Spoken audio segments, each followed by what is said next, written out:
Hello mga kasisi!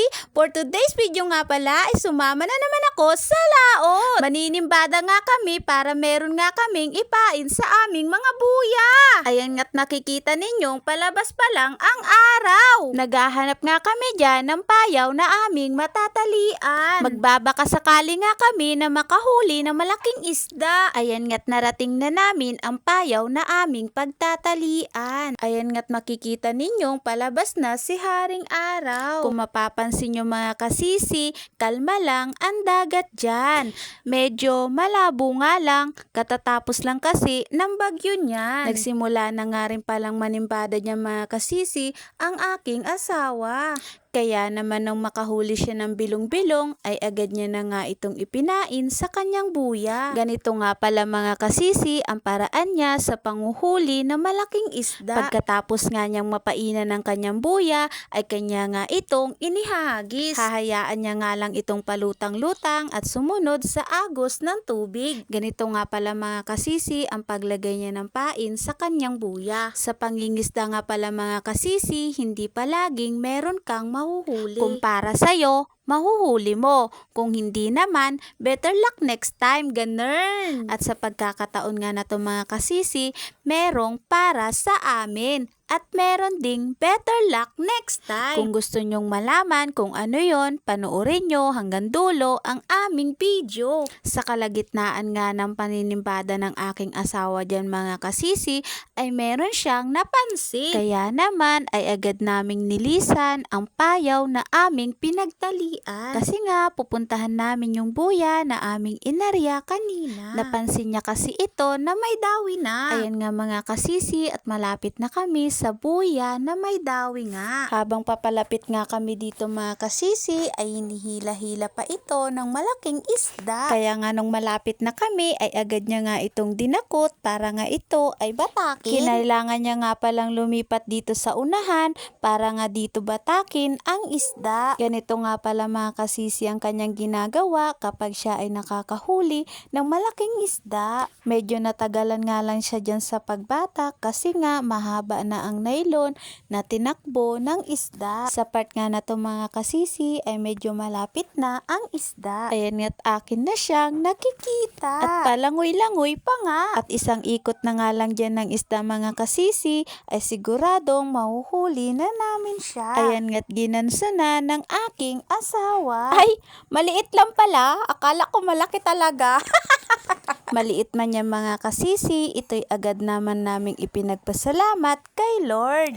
Kasi nga sa buhay ng mga mangingisda mga kasisi, maliit man yan o malaki, malaking bagay yan para sa amin. Dahil tulad nga ng sinabi ko mga kasisi, sa dagat ay paswertihan lang. Dahil wala nga tayo ditong isda na tinalian. Kaya maliit man o malaki, blessing pa rin yan. Pagkatapos nga namin dyan mga kasisi, kami nga ay muli na namang bumalik sa payaw. Kami nga ay muling maninimbada habang nagbabantay ng aming buya. Ayan nga't may dawi na ang aming simbada. Medyo marami-rami rin ang isdang aming nasampa. May pang-ulam na, may pang-sambo pa.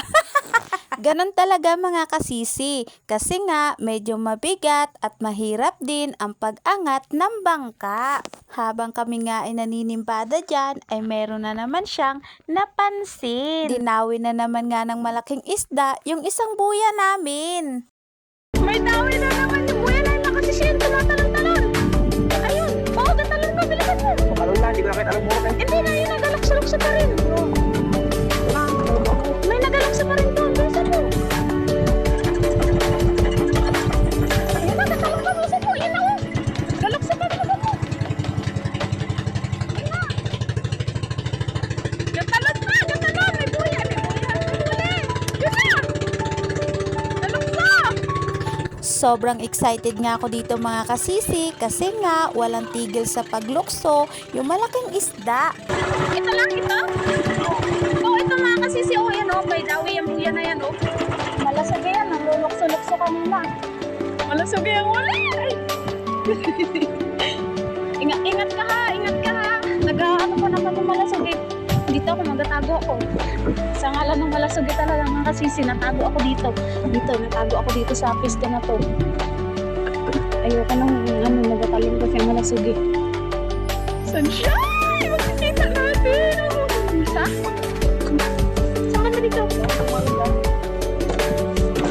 Ilan? Isa lang? Oo. Saan kaya siya banda pumesto? Natalon-talon kanina. Kung nakita niyo lang ako, sisi natalon yung mga yung malasog eh. Saan? Palaot siya? Doon daw siya banda, doon. Tingnan natin. Ha? Kita namin kasi mga kasisi tumalon-talon yung tumalon yung malasog eh. Nakatakot pag malasog yung mga kasisi kasi tumatalon-talon. Saan ba siya? Ito na nga mga kasisi, yung sinasabi ko, better luck next time. Hindi nga namin nahuli yung isdang malasog yung mga kasisi kasi nga natanggal sa kawil. Sayang man, wala kaming magagawa kasi hindi siya para sa amin. Kaya naman, hanggang dito na lang mga kasisi. Thank you for watching. Bye-bye!